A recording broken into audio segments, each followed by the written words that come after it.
Hello students. तो आज हम लोग देखेंगे कि कैसे हम अपने सिस्टम में जावा को इंस्टॉल करेंगे और उसको कॉन्फ़िगर करेंगे। तो जावा के प्रोग्राम को एग्जीक्यूट करवाने के लिए, अपने सिस्टम में डेवलप करने के लिए और उसको प्रोसेस करके उसके आउटपुट और रिजल्ट को देखने के लिए सबसे पहले आपको अपने सिस्टम में उस जावा के एप्लीकेशन को इंस्टॉल करना होगा और साथ ही साथ आपको उसको कॉन्फ़िगर करना होगा, ताकि आपका जो प्रोग्राम है वो किसी भी ड्राइव में और किसी भी फ़ोल्डर में अगर रखा हुआ हो तो ईज़िली एग्ज़ीक्यूट हो जाए वहीं से, है ना? उसको ऐसा नहीं है कि पर्टिकुलर किसी फ़ोल्डर में उसको रखना पड़े। तो इसके लिए सबसे पहले आपको अपने सिस्टम में जावा डेवलपमेंट किट यानी जेडीके इंस्टॉल करना होगा। आप इसको इंस्टॉल करने के लिए आप क्या करेंगे, गूगल में जाकर जावा जेडीके को सर्च कर लेंगे। आपको मिल जाएगा जावा का डेवलपमेंट किट। आप उसको डाउनलोड करेंगे और इंस्टॉल करेंगे। डाउनलोड करने के लिए सिंपल सा रूल है, जैसे हमने यहाँ जावा जेडीके को सर्च किया, अब यहाँ से ये जावा एसी डाउनलोड और जावा डेवलपमेंट किट 8 डाउनलोड मैंने यहाँ पर राइट क्लिक क्लिक किया इसको, तो यहाँ पर आपको जावा डेवलपमेंट किट विंडोज के लिए यहाँ मिल जाएगा। यहाँ से आप इसको डाउनलोड कर सकते हैं। तो इस तरह आप जावा डेवलपमेंट किट डाउनलोड कर लीजिएगा क्लिक करके।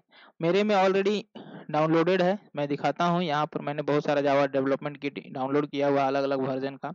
मैंने अपने सिस्टम में 9th वाला जो 9.0.1 है उसको मैंने इंस्टॉल किया हुआ है। तो ये मेरे पास है, ये टोटल 375 MB का है फाइल। तो इसको मैंने डाउनलोड किया हुआ है, तो इसको मैंने इंस्टॉल किया। अब इंस्टॉल करने का वही सेम मेथड है, किसी भी एप्लीकेशन को इंस्टॉल करने का जो तरीका होता है। डबल क्लिक कीजिए, फिर कोई अगर टर्म एंड कंडीशन आता है तो उसको एक्सेप्ट कीजिए और नेक्स्ट टू नेक्स्ट करते चले जाइए। ठीक है, अब ये जो एप्लीकेशन है, ये आपके सिस्टम में जहां पर आपका ऑपरेटिंग सिस्टम का फाइल इंस्टॉल होगा, जैसे सी ड्राइव में इंस्टॉल है, नॉर्मली सी ड्राइव में ही होता है। तो सी ड्राइव में आपके पास एक प्रोग्राम फाइल्स नाम का फ़ोल्डर होगा। उस प्रोग्राम फाइल्स में जाइएगा तो जावा नाम के एक फ़ोल्डर में देखिएगा, तो यहाँ पर आपका जेडीके और जेआरई नाम का 2 फ़ोल्डर क्रिएटेड होगा। अब आपको करना क्या है, ये इंस्टॉल हो चुका है। अब आपको अपने प्रोग्राम को अगर रन करवाना है या प्रोग्राम को सेव करना है, तो आप क्या कर सकते हैं, जेडीके के अंदर, ये जेडीके के अंदर बिन फ़ोल्डर के अंदर आप अपने प्रोग्राम को सेव करके रन करवा सकते हैं। लेकिन अब आपको हर बार प्रोग्राम को इसी फ़ोल्डर के अंदर सेव करना होगा, तभी एग्जीक्यूट होगा। तो बट हम चाहते हैं कि नहीं, हमारा जो प्रोग्राम हो वो कहीं से भी क्या हो, एग्जीक्यूट हो जाए। किसी भी लोकेशन पर हम उसको सेव करें तो वो एग्जीक्यूट हो जाए, है ना, प्रोसेस हो जाए, उसको पर्टिकुलर इस फोल्डर के अंदर हमको आकर सेव ना करना पड़े। ऐसा क्यों होता है, क्योंकि इसी जेडीके के अंदर जावा का जो कंपाइलर होता है, जावा सी और जावा इंटरप्रेटर, ये दोनों इसी में अवेलेबल होते हैं। इसीलिए हमको यहाँ पर अपने फाइल को स्टोर करना पड़ता है। जैसे यहाँ जावा सी डॉट ई एक्स देखिए यहाँ पर अवेलेबल है, इसी तरह जावा भी इसमें अवेलेबल होगा, है ना। तो हमारा जो कंपाइलर और इंटरप्रेटर है यहीं अवेलेबल होता है, इसलिए हमको यहाँ पर इंस्टोर करना पड़ता है, अपने प्रोग्राम को यहीं पर सेव करना पड़ता है। बट हम चाहते हैं कि नहीं, ये प्रोग्राम हम किसी भी लोकेशन पर सेव करें और एग्जीक्यूट हो जाए। तो उसके लिए आपको क्या करना पड़ेगा, इन्वायरमेंट सेटअप करना पड़ेगा अपने कंप्यूटर में। अब इन्वायरमेंट सेटअप करने के लिए आपको करना क्या है, अपने माई कंप्यूटर या दिस पीसी का राइट क्लिक करके प्रॉपर्टीज खोल लीजिएगा। प्रॉपर्टीज खोलने के बाद आपको यहाँ पर मिलेगा advance system setting. Advance system setting पर क्लिक करेंगे। एडवांस सिस्टम सेटिंग का ये जो पॉपअप विंडो खुला, इस विंडो में आपको यहाँ पर एडवांस टैब में क्लिक करना है। अगर कंप्यूटर नेम या हार्डवेयर या किसी अनदर टैब में होंगे तो आपको एडवांस टैब में जाना है। एडवांस टैब में इन्वायरमेंट वेरिएबल जो आपका बटन है उस पर क्लिक करना है। इसमें आपका दो पार्ट दिखेगा, एक यूजर वेरिएबल और सिस्टम वेरिएबल। यूजर वेरिएबल में भी आपको पाथ नाम का एक वेरिएबल मिलेगा और यहाँ पर सिस्टम वेरिएबल में भी आपको नीचे यहाँ कीजिएगा तो आपको पाथ नाम का वेरिएबल मिलेगा। अब दोनों में डिफरेंस क्या है, अगर यहाँ पर आपने कुछ चेंजिंग किया तो ये पर्टिकुलर इस यूजर अभिषेक यूजर के लिए सिर्फ मॉडिफिकेशन होगा। बाकी के यूजर्स अगर, क्योंकि हमको पता है कि विंडोज में हम मल्टीपल यूजर क्रिएट कर सकते हैं, तो अभी जिस यूजर से लॉगिन किए हुए हैं उस यूजर के लिए ये अपडेट होगा, दूसरे यूजर में वो अपडेट नहीं होगा। दूसरे यूजर से लॉगिन कीजिएगा तो हो सकता है कि ये कॉन्फ़िगरेशन काम ना करे।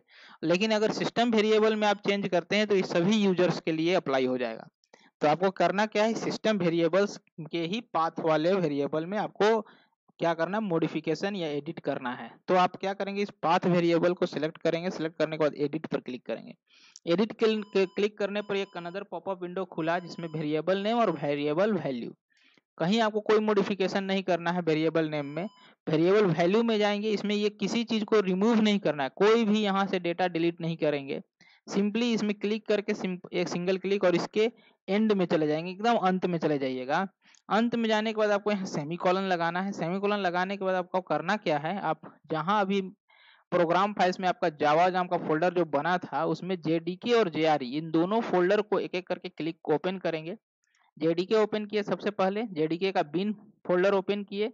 बिन फोल्डर ओपन करने के बाद एड्रेस बार में क्लिक करेंगे तो इसका पूरा एड्रेस हमको यहाँ पर सिलेक्टेड दिखेगा, या सिलेक्ट नहीं दिखेगा तो कंट्रोल ए करके इस एड्रेस को सिलेक्ट कर लेंगे, सी प्रोग्राम फाइल जावा जेडीके पूरा, और इसको कॉपी कर लेंगे यहाँ से कंट्रोल सी करके। कॉपी करने के बाद अब वापस आप वहीं जाइएगा जहाँ इन्वायरमेंट वेरिएबल हमने जो खोला था, पॉपअप विंडो खोला हुआ था, इसको मिनिमाइज कीजिएगा तो यहाँ पर आपको दिख जाएगा। अब यही जो सेमी कॉलन दी है इसके बाद उसको आप क्या कर देंगे, पेस्ट कर देंगे। ऑलरेडी मेरा यहाँ पेस्ट किया हुआ है, आप देखिए पीछे जाकर बैक करके हम दिखाते हैं। यहाँ देखिए जेडीके 91 ये ऑलरेडी मैंने पेस्ट किया हुआ है। अब इसमें जेआरई का भी हमको इसी तरह करना है, तो यहाँ पर सेमी कॉलन लगाए और फिर वापस से हम वही जेआरई में जाएंगे, यहाँ जावा में गए, जावा में जेआरई 9.0 और बिन के अंदर गए और इस फोल्डर को, इस पूरे पाथ को मैंने कॉपी किया और कॉपी करने के बाद उसी लोकेशन पर मैंने ये सेमीकोलन के बाद उसको भी पेस्ट कर लिया। यहाँ देखिए यहाँ पर जेडीके 9 पॉइंट को हमने पेस्ट किया, उसके बाद यहाँ सेमीकोलन लगाया बिन के बाद, और बिन के बाद ये सी प्रोग्राम फाइल्स जावा, और देखिए जेआरई नाम का जो फोल्डर है उसको भी मैंने बिन के साथ पेस्ट कर लिया और सेमीकोलन लगाया नहीं भी लगाया क्योंकि इसके आगे अब हमको कोई पेस्ट नहीं करना है, कोई पाथ यहाँ। ठीक है, अब इसके बाद मैंने इसको ओके कर लिया, देन इस विंडो को भी मैंने ओके करके क्लोज कर लिया, और ये जो सिस्टम प्रॉपर्टीज खुला था इसको भी ओके करके क्लोज कर लिया। अब आपका ये सिस्टम में कॉन्फ़िगर हो गया है जावा। अब आप अपने प्रोग्राम को कहीं से भी एग्जीक्यूट करवा सकते हैं, लेकिन चेक करना होगा कि सही में कॉन्फ़िगर हुआ या नहीं। तो उसके लिए आपको कमांड प्रॉम्प्ट खोलना है अपने सिस्टम में। कमांड प्रॉम्प्ट खोलने के लिए आपको cmd कमांड यूज करेंगे, यहाँ पर cmd, अदरवाइज कमांड पूरा लिख लेंगे और कमांड प्रॉम्प्ट ओपन कर लेंगे। अब कमांड प्रॉम्प्ट में किसी भी लोकेशन पर, जैसे अभी यहाँ बाय डिफॉल्ट सी यूजर्स अभिषेक खुला हुआ है, तो किसी भी लोकेशन पर आप टाइप करेंगे जावा सी और एंटर प्रेस करेंगे, तो अगर आपके पास यहाँ पर कोई एरर होगा, अगर ये कॉन्फ़िगर नहीं सही से हुआ होगा तो एक मैसेज, आपको एरर मैसेज आ जाएगा 2 लाइन का। अगर कॉन्फ़िगर हुआ होगा तो ये जावा सी से रिलेटेड, यानी कंपाइलर जो है जावा सी से रिलेटेड, उस कंपाइलर के रिगार्डिंग बहुत सारे जो भी इंफॉर्मेशन होगा सारा इंफॉर्मेशन यहाँ डिस्प्ले हो जाएगा। और इसके डिस्प्ले होने का मतलब कि आपने अपने सिस्टम में जावा को अच्छे से कॉन्फ़िगर कर लिया, क्योंकि वो आपने फाइल कहाँ था, सी के प्रोग्राम फाइल्स में था, और आप अभी हैं कहाँ पर, तो सी यूजर्स और अभिषेक फोल्डर के अंदर है, और फिर भी यहाँ जावा सी एक्सेस हो रहा है, यानी कि आपका कॉन्फ़िगर हो चुका है किसी भी पाथ से। अब देखिए आपको करना क्या है, अपने प्रोग्राम को राइट करना है और उसको एग्जीक्यूट करवाना है। मैं वो भी बता देता हूँ। देखिए प्रोग्राम को आप राइट करने के लिए कोई भी एडिटर यूज कर सकते हैं। बहुत सारे एडिटर हैं, आईडीई हैं, इंटेलिजेंस डेवलपमेंट एनवायरनमेंट, जो कि आपको जावा के कोड को लिखने का फैसिलिटी प्रोवाइड करते हैं। बट अभी हम चूंकि स्टार्टिंग में है, बिगिनर हैं, अभी हम सीख रहे हैं, तो अभी में हम ज़्यादातर ट्राई करेंगे कि जावा के कोड को लिखने के लिए नोटपैड को एज ए एडिटर यूज करें। क्यों, इसका भी कारण है क्योंकि आईडीई क्या होता है, बहुत सारे फैसिलिटी हमको प्रोवाइड करते हैं जो कि हमारे टास्क को ईजी बनाते हैं, अच्छा फीचर है। बट उसके कारण क्या हुआ कि अभी अगर हम स्टार्टिंग से ही आईडीई का यूज करना शुरू कर देंगे तो बहुत सारे टर्म क्या होते हैं कि जावा एक केस सेंसिटिव लैंग्वेज है, तो हमको बहुत सारे टर्म में केस का पता नहीं चल पाएगा कि किस कीवर्ड में कौन सा कैरेक्टर कैपिटल और स्मॉल है। हमको नहीं पता था, क्योंकि वहाँ ऑलरेडी वो हम पहला कैरेक्टर टाइप करेंगे तो उससे रिलेटेड ऑप्शन दे देगा, हम उसको सिलेक्ट करके आगे बढ़ जाएंगे और हमको याद नहीं रह पाएगा कि कौन सा कैरेक्टर, क्योंकि अभी आपको एग्जाम देना है और एग्जाम में आपको लिखना है, वहाँ कोई आईडी नहीं मिलेगा। तो आपको याद होना चाहिए कि कौन से कीवर्ड का कौन सा कैरेक्टर कैपिटल है और स्मॉल है, क्योंकि जावा एक केस सेंसिटिव लैंग्वेज है। तो वो याद कैसे होगा, प्रैक्टिस से। और प्रैक्टिस कैसे होगा, तो हम नोटपैड में अगर हम ट्राई करेंगे जावा के कोड को लिखने का, तो हमको प्रैक्टिस भी हो जाएगा और हम इजिली हम उसको याद भी रख पाएंगे, हमको अलग से याद सेपरेट करके याद नहीं करना पड़ेगा। तो अच्छा है कि हम लोग नोटपैड यूज करें। तो हम नोटपैड ओपन करेंगे, नोटपैड में एक कोड लिखेंगे और उस नोटपैड के कोड को हम सेव करेंगे। अब सेव कहीं भी कर सकते हैं, किसी भी लोकेशन पर। जैसे मैंने यहाँ एग्जांपल के लिए एक नोटपैड का पैड लिया, नोटपैड, और उसको हमने क्या किया कि उसमें हमने कोड को लिखा। अब नोटपैड में एक कोड लिख लिया, एक कोड है जावा का। अभी कोड क्या है, कैसे वर्क कर रहा है, इसमें क्या क्या टर्म यूज हो रहे हैं, अभी उस पर ध्यान नहीं दे रहे हैं। बस एक कोड है, सिंपल सा कोड है। इस कोड का काम होगा आपके नाम को प्रिंट करना, ये इसका आउटपुट होगा। ठीक है, ये आपको डिस्प्ले होना चाहिए ये कोड एग्जीक्यूट होने पर। तब ये कोड मैंने लिख लिया, इस कोड को नोटपैड में। अब नोटपैड में जब भी आप फाइल में जाकर सेव पर या सेव एज पर क्लिक कीजिएगा तो क्या होता है कि वो आपसे एक डायलॉग बॉक्स खोल के पूछता है कि कहाँ और किस नाम से सेव करना चाहते हैं। तो आप किसी भी लोकेशन पर जहां भी सेव करना चाहते हैं उस लोकेशन को ओपन करेंगे और यहाँ पर आप अपना क्या करेंगे, फाइल का नेम। अब फाइल का नेम क्या होगा, एक चीज ये ध्यान देना है कि आपके फाइल में का जो नाम होगा, कोई भी नाम यहाँ नहीं देकर सेव करेंगे। आपके प्रोग्राम में जो क्लास यूज कर रहे होंगे उस क्लास का जो नाम होगा उसी नाम से इस फाइल को सेव करेंगे। ठीक है।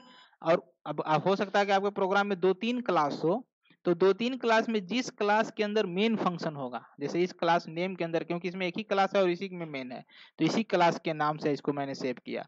अगर 3 क्लास होता और उसमें किसी एक क्लास में मेन फंक्शन होता तो उसी के नाम से सेव करते। और अभी कहिएगा कि सर 2-3 क्लास में दोनों तीनों में अगर मेन है तो ऐसा नहीं होगा। ऐसा अगर करते हैं तो एरर आएगा, क्योंकि मेन फंक्शन हम पूरे सोर्स कोड में एक बार ही यूज कर सकते हैं, एक बार से के बाद दोबारा यूज नहीं कर सकते। और एक बार जिस क्लास के अंदर से यूज होगा उसी क्लास के नेम से वो फाइल सेव होगा। तो मैंने इसको नेम से सेव किया और एक्सटेंशन नेम हमेशा हमको क्या देना है, डॉट जावा। ठीक है। और यहाँ पर टेक्स्ट के जगह पे ऑल फाइल्स करेंगे। ठीक है। All files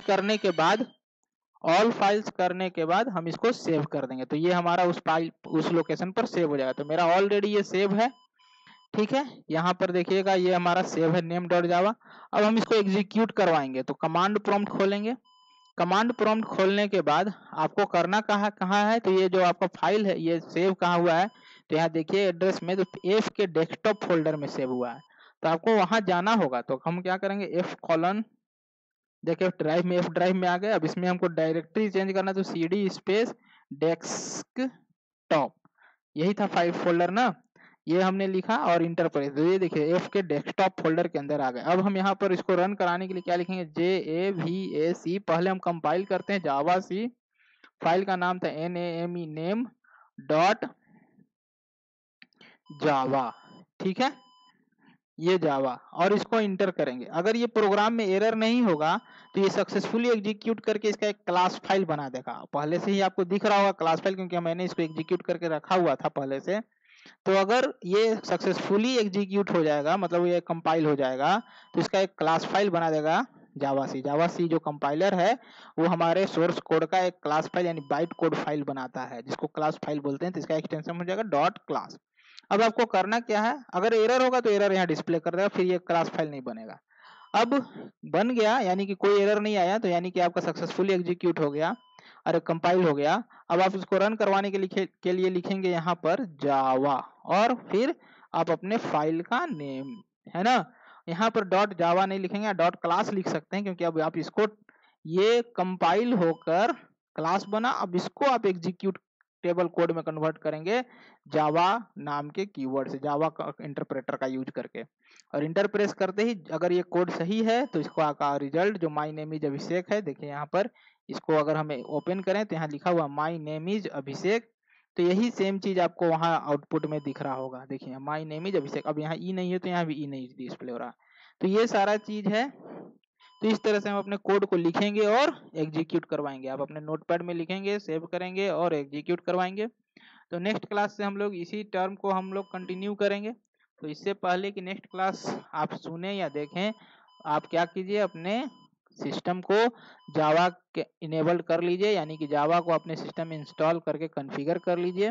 JDK file install करना है और उसके बाद सिस्टम के प्रॉपर्टीज में जाना है माई कंप्यूटर के, और वहां से क्या करना है, एडवांस सिस्टम सेटिंग सेलेक्ट करना है। एडवांस सिस्टम सेटिंग में फिर आपको कौन सा एडवांस्ड ऑप्शन सेलेक्ट करना है। एडवांस में फिर आपका इन्वायरमेंट वेरिएबल, और उसमें सिस्टम वेरिएबल में जाकर पाथ को सेलेक्ट करेंगे, और पाथ में बिना किसी चीज को डिलीट किए लास्ट में सेमीकोलन लगा के उस पाथ को जेडीके और जेआरई के पाथ को वहां पेस्ट करते चले जाएंगे, सेमीकोलन से सेपरेट करते हुए। ठीक है, और ओके करके उसका कमांड प्रॉम्प्ट में आप नोटपैड में लिखिए, सेव कीजिए, कमांड प्रॉम्प्ट में जाइए। अब देखिए यहाँ पर हम डेस्कटॉप से फिर वापस एफ ड्राइव में आना चाहते हैं, तो cd डॉट डॉट ये एक स्टेप पीछे ले जाएगा। इस तरह से आप यहाँ पर डायरेक्टरी चेंज करके आप यूज कर सकते हैं। तो आपको समझ में आ गया होगा। अगर फिर भी कोई डाउट है तो आप हमसे कमेंट सेक्शन में पूछ सकते हैं। Thank you.